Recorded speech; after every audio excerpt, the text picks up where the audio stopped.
Hi friends, welcome back to Brinda creative topics. இன்றைக்கி நம்ம வழக்கம் போல் ரொம்பவே இன்ட்ரெஸ்டிங்கான எல்லோருக்கும் யூஸ்ஃபுல்லான ஒரு வீடியோ தான் பார்க்க போகிறோம். அதாவது வீட்டுக்கு தேவையான சில டிப்ஸ் அண்ட் ட்ரிக்ஸை நான் உங்களோட ஷேர் பண்ணலான்னு இருக்கேன். இந்த வீடியோ உங்களுக்கு ரொம்பவே யூஸ்ஃபுல்லாக இருக்கும். ஸோ ஸ்கிப் பண்ணாமல் பாருங்கள். அதுக்கு முன்னாடி சேனலை நீங்கள் ஃபஸ்ட் டைம் பார்க்குறீங்க அப்படின்னா ப்ளீஸ் சப்ஸ்கிரைப் பண்ணிக்கோங்க. கூட இருக்க பெல் ஐக்கானையும் கிளிக் பண்ணிக்கோங்க. இப்போ வாங்க வீடியோக்குள்ளே போகலாம். ஃபஸ்ட்டாக நம்ம பார்க்கக்கூடிய டிப் என்னென்னு பார்த்தீங்க அப்படின்னா, சின்ன குழந்தைங்க அதிகமாக ஸ்லேட் யூஸ் பண்ணி ரைட் பண்ணுவாங்க. அந்த மாதிரி ரைட் பண்ணிகிட்டே இருக்கும்போது டக்குன்னு அவங்களோட லெஃப்ட் ஹேண்டை வச்சு இந்த மாதிரி டக்குன்னு அழைச்சிடுவாங்க. இது தெரியாமல் அவங்க வாயில் வைக்கிறதுக்கு கூட வாய்ப்புகள் அதிகமாக இருக்கும். ஸோ இதை அவாய்ட் பண்ணுறதுக்கு இந்த டிப்பை நம்ம ஃபாலோ பண்ணிக்கலாம். அதுக்கு நான் என்ன எடுத்திருக்கேன் அப்படின்னு பார்த்தீங்கன்னா, சாக்ஸ் தான் நான் எடுத்திருக்கேன். குழந்தைங்களுக்கு யூஸ் பண்ணுறதுனால நீங்கள் புது சாக்ஸே கூட நீங்கள் யூஸ் பண்ணிக்கலாம். அவங்களுடைய லெஃப்ட் ஹேண்டில் இந்த சாக்ஸை நம்ம போட்டு விட்டுறலாம். அதுக்கப்புறமா குழந்தைங்க ரைட் பண்ணிவிட்டு அவங்க ரஃப் பண்ணும்போது அவங்களுடைய லெஃப்ட் ஹேண்டில் சாக்ஸ் இருக்கும் பார்த்தீங்களா, இந்த மாதிரி ரஃப் பண்ணிக்கலாம். இதனால் கை ஃபுல்லாக உங்களுக்கு டஸ்ட்டும் ஆகாது. ஸோ இந்த ஐடியா உங்களுக்கு ரொம்பவே யூஸ்ஃபுல்லாக இருக்கும். ஸோ ட்ரை பண்ணி பாருங்கள். அடுத்ததாக நம்ம பார்க்கக்கூடிய டிப்பு, ரேசன் அரிசியை நம்ம யூஸ் பண்ணி சாதம் அடிப்போம். அப்படி இல்லைன்னா இட்லிக்காச்சும் நம்ம ஊற வைப்போம். அந்த மாதிரி ஊற வச்சு மாவு அரைச்சி வைக்கும்போது பார்த்திங்க அப்படின்னா அந்த இட்லியிலேருந்து அந்த ரேசன் அரிசியோட ஸ்மெல் வந்துக்கிட்டே இருக்கும். அதை அவாய்ட் பண்ணுறதுக்கு தான் ஒரு சூப்பர் டிப் பார்க்க போகிறோம். அதுக்கு நான் என்ன எடுத்திருக்கேன் அப்படின்னு பார்த்தீங்கன்னா, உப்பு தான் நான் எடுத்திருக்கேன். நீங்கள் தூள் உப்பு யூஸ் பண்ணுறதா இருந்தாலும் யூஸ் பண்ணலாம். அப்படி இல்லைன்னா கல் உப்பு யூஸ் பண்ணுறதா இருந்தாலும் யூஸ் பண்ணலாம். நம்ம ஒவ்வொரு டைமும் ரேசன் அரிசியை நல்லா வாஷ் பண்ணும்போது உப்பு போட்டு வாஷ் பண்ணிட்டோம் அப்படின்னா அதுலேருந்து அந்த ஸ்மெல் வரவே வராது. அதாவது இப்போ ரேஷன் அரிசியை ஒரு 3 டைம்ஸ் நம்ம வாஷ் பண்ணுறோம் அப்படின்னா அந்த 3 டைமும் உப்பு போட்டு நல்லா வாஷ் பண்ணிவிட்டு நம்ம யூஸ் பண்ணிக்கலாம். ஸோ நீங்களும் ட்ரை பண்ணி பாருங்கள். அடுத்ததாக நம்ம பார்க்கக்கூடிய டிப் என்னென்னு பார்த்தீங்க அப்படின்னா, நம்ம சட்டையில் உள்ள சாயத்தெல்லாம் எப்படி ஈஸியான மெத்தடில் க்ளீன் பண்ணலாம் அப்படிங்கிறதான் பார்க்க போகிறோம். ஆல்ரெடி நம்ம சாயம் போடுறதுக்கு நிறைய tips and tricks video upload பண்ணியிருக்கோம். நீங்கள் இன்னும் பார்க்கல அப்படின்னா எண்ட் ஸ்க்ரீனில் கொடுக்குறேன், செக் பண்ணி பாருங்கள். உங்களுக்கு ரொம்பவே யூஸ்ஃபுல்லாக இருக்கும். இப்போ நம்ம வீட்டில் இருக்கக்கூடிய பொருளை வச்சு இந்த சட்டையில் உள்ள சாயத்தை எப்படி ஈஸியான மெத்தடில் க்ளீன் பண்ணலாம் அப்படிங்கிறத பார்க்கலாம். அதுக்கு நான் சின்னதாக ஒரு கிண்ணம் எடுத்திருக்கேன். அதில் ஹாஃப் லெமனை நான் பிழிஞ்சு விட்டுக்கிறேன். நிறைய இடத்துல சாயம் இருந்துச்சு அப்படின்னா நீங்கள் ஹாஃப் லெமன் யூஸ் பண்ணிக்கலாம். அப்படி இல்லைன்னா ஃபியூ ட்ராப்ஸ் அளவுக்கு நம்ம யூஸ் பண்ணாலே போதும். இப்போ அது கூட கொஞ்சமாக டூத் பேஸ்ட் எடுத்துக்கிறேன். நீங்கள் எந்த டூத் பேஸ்ட் வேணாலும் எடுத்துக்கலாம்.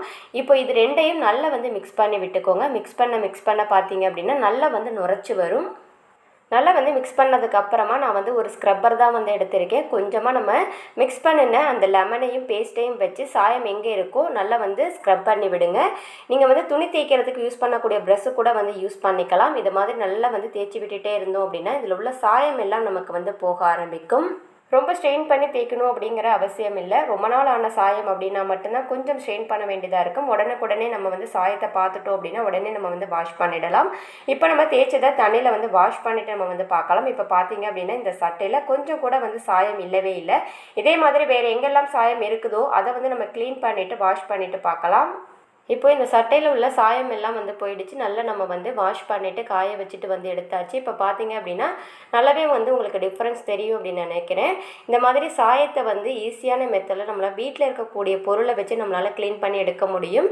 ஸோ இந்த ஐடியா எல்லாருக்குமே யூஸ்ஃபுல்லாக இருக்கும் அப்படின்னு நான் நினைக்கிறேன். யூஸ்ஃபுல்லாக இருந்துச்சு அப்படின்னா ட்ரை பண்ணி பாருங்கள். அடுத்ததான் நம்ம பார்க்கக்கூடிய டிப்பு, நம்ம வீட்டில் காய்கறிகள்லாம் ஒரு சில நேரத்தில் சமைக்காமல் போட்டு வச்சுட்டோம் அப்படின்னா கொஞ்ச நாள் இந்த மாதிரி சுருங்கி வதங்கி போயிடும். இதை வேஸ்ட்டு நம்ம தூக்கி போடாமல் கொஞ்சம் நேரத்தில் இதை எப்படி ஃப்ரெஷ் ஆக்கலாம் அப்படிங்கிறதான் பார்க்க போகிறோம். வதங்கி போன எந்த காய்கறியாக இருந்தாலும் இந்த மெத்தடை ஃபாலோ பண்ணி நம்ம ஃப்ரெஷ் ஆக்கிக்கலாம். அதுக்கு நான் ஒரு கிண்ணத்தில் தண்ணி எடுத்திருக்கேன். அதுக்கப்புறமா அந்த தண்ணியில் நம்ம வதங்கி போன காய்கறிகளை போட்டுக்கலாம். இது கூட நான் ஐஸ் க்யூப் தான் ஆட் பண்ணிக்கிறேன். ஐஸ் க்யூப் கொஞ்சம் நிறையவே ஆட் பண்ணிக்கோங்க.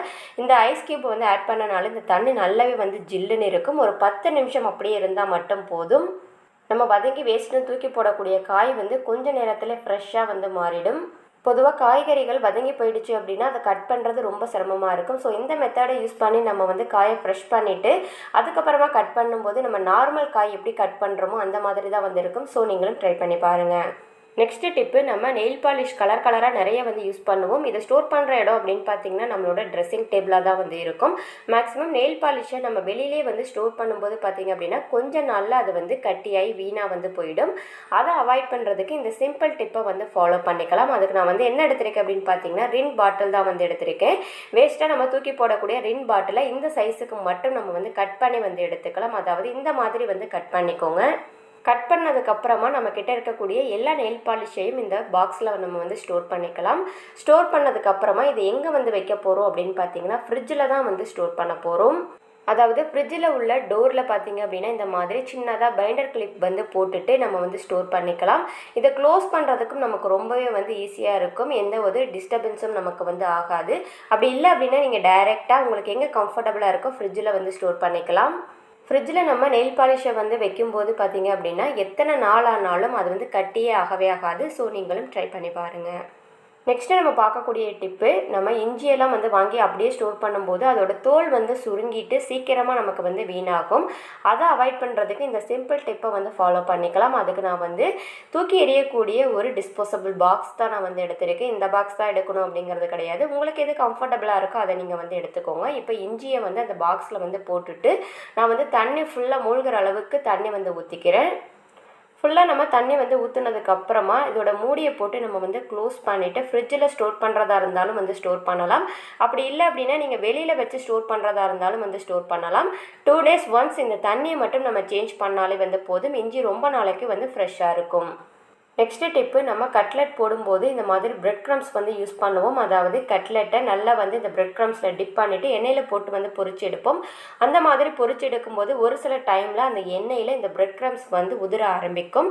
அது மாதிரி இல்லாமல் இருக்கணும் அப்படின்னா நம்ம பிரெட் க்ரம்ஸோட 1 ஸ்பூன் அளவுக்கு ரவையை சேர்த்து நல்லா வந்து மிக்ஸ் பண்ணி விட்டுக்கலாம். இந்த மாதிரி நல்லா வந்து மிக்ஸ் பண்ணிவிட்டு இதில் வந்து டிப் பண்ணி நம்ம கட்லெட் வந்து பொரிச்சு எடுக்கும்போது பார்த்திங்க அப்படின்னா அந்த கட்லெட் எண்ணெயும் வந்து குடிக்காது. அது மட்டும் இல்லாமல் நல்லா கிறிஸ்பியாகவும் வந்து இருக்கும். நெக்ஸ்ட்டு நம்ம பார்க்கக்கூடியது நம்ம சப்ஸ்கிரைபர் வந்து கேட்டிருந்தது தான். அதாவது ரவா தோசை நல்லா கிறிஸ்பியாக எப்படி வந்து செய்யணும் அப்படிங்கிறத வந்து கேட்டிருந்தாங்க. ஸோ அவங்களுக்காக இந்த டிப்பை நம்ம வந்து ஆட் பண்ணியிருக்கோம். ஃபஸ்ட்டு நம்ம இன்க்ரீடியன்ஸ் எல்லாம் வந்து மிக்ஸ் பண்ணுறதுக்காக ஒரு அகலமான பாத்திரம் வந்து எடுத்துக்கோங்க. அதில் 1/2 கப் அளவுக்கு நான் ரவா வந்து ஆட் பண்ணிக்கிறேன். அதே கப்பில் 1/2 கப் அளவுக்கு நான் வந்து அரிசி மாவும் வந்து ஆட் பண்ணிக்கிறேன். அடுத்து 2 ஸ்பூன் அளவுக்கு மைதா மாவு வந்து எடுத்து வச்சுருக்கேன், அதையும் வந்து ஆட் பண்ணிக்கிறேன். அரை வெங்காயம் வந்து கட் பண்ணி வச்சுருக்கேன், அதையும் வந்து ஆட் பண்ணிக்கிறேன். கொஞ்சமாக துருவிய கேரட் வந்து ஆட் பண்ணிக்கலாம். இது வந்து நீங்கள் வேண்டாம் அப்படின்னா ஸ்கிப் பண்ணிக்கலாம். கூடவே சின்னதாக கட் பண்ணின இஞ்சியையும் வந்து நான் ஆட் பண்ணிக்கிறேன். கூடவே வந்து கருவேப்பிலை கொஞ்சமாக இருந்துச்சு அப்படின்னாலும் நீங்கள் சின்னதாக வந்து கட் பண்ணி ஆட் பண்ணிக்கலாம். அடுத்து 1/2 ஸ்பூன் அளவுக்கு ஜீரகமும் 1/2 ஸ்பூன் அளவுக்கு நான் வந்து மிளகும் வந்து ஆட் பண்ணிக்கிறேன். அடுத்து 4 ஸ்பூன் அளவுக்கு தயிர் வந்து ஆட் பண்ணிக்கிறேன். கொஞ்சம் புளிச்ச தயிராக இருந்துச்சு அப்படின்னா தோசை வந்து சூப்பராக வந்து இருக்கும்.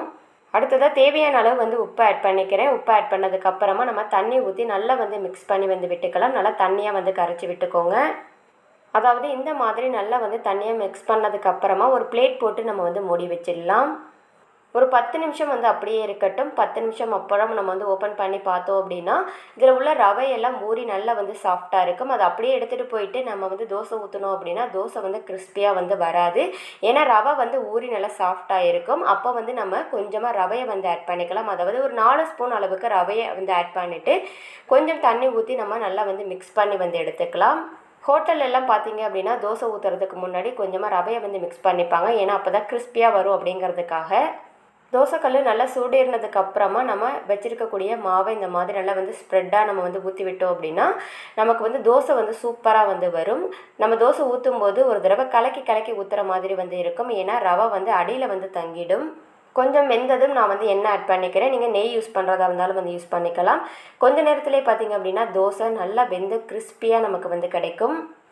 ரவா தோசையெல்லாம் ஹோட்டலில் தான் வாங்கி சாப்பிடணும் அப்படிங்கிறது கிடையாது. ஹோட்டல் ஸ்டைலில் வீட்லேயே நம்ம கிறிஸ்பியான ரவா தோசையை நம்ம செஞ்சு சாப்பிட முடியும். ஸோ நீங்களும் ட்ரை பண்ணி பாருங்கள்.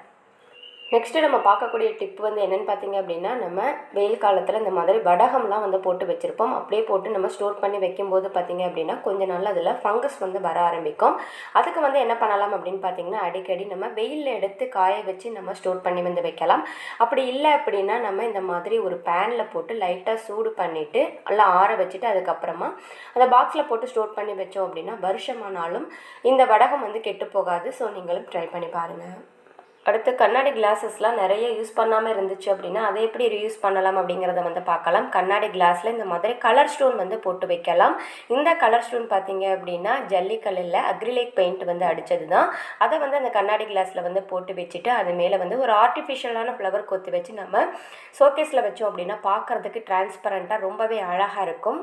அப்படி இல்லை அப்படின்னா கண்ணாடி கிளாஸில் கலர் ஸ்டோன் வந்து போட்டுட்டு அதில் கொஞ்சமாக தண்ணி ஊற்றிட்டு மணி பிளான்ட் வச்சு நம்மளோட கிச்சனில் அழகாக ஆர்கனைஸ் பண்ணியும் வந்து யூஸ் பண்ணலாம். நம்ம கண்ணாடி கிளாஸ் யூஸ் இல்லை அப்படின்னு நம்ம மேலே தூக்கி போட வேண்டிய அவசியம் இல்லை. ஸோ நீங்களும் ஃபாலோ பண்ணி பாருங்கள். நான் சொன்ன டிப்ஸ் அண்ட் ட்ரிக்ஸ் எல்லாம் உங்களுக்கு யூஸ்ஃபுல்லாக இருந்திருக்கும் அப்படின்னு நினைக்கிறேன். யூஸ்ஃபுல்லாக இருந்துச்சு அப்படின்னு நீங்கள் நினச்சிங்க அப்படின்னா உங்கள் ஃப்ரெண்ட்ஸ் அண்ட் ஃபேமிலிக்கும் ஷேர் பண்ணுங்கள். மறக்காமல் சேனலை வந்து சப்ஸ்கிரைப் பண்ணிக்கோங்க. அது மட்டும் இல்லாமல் எந்த டிப்ஸ் உங்களுக்கு ரொம்ப பிடிச்சிருந்துச்சு அப்படிங்கிறத கீழே கமெண்டில் சொல்லுங்கள். Thank you friends.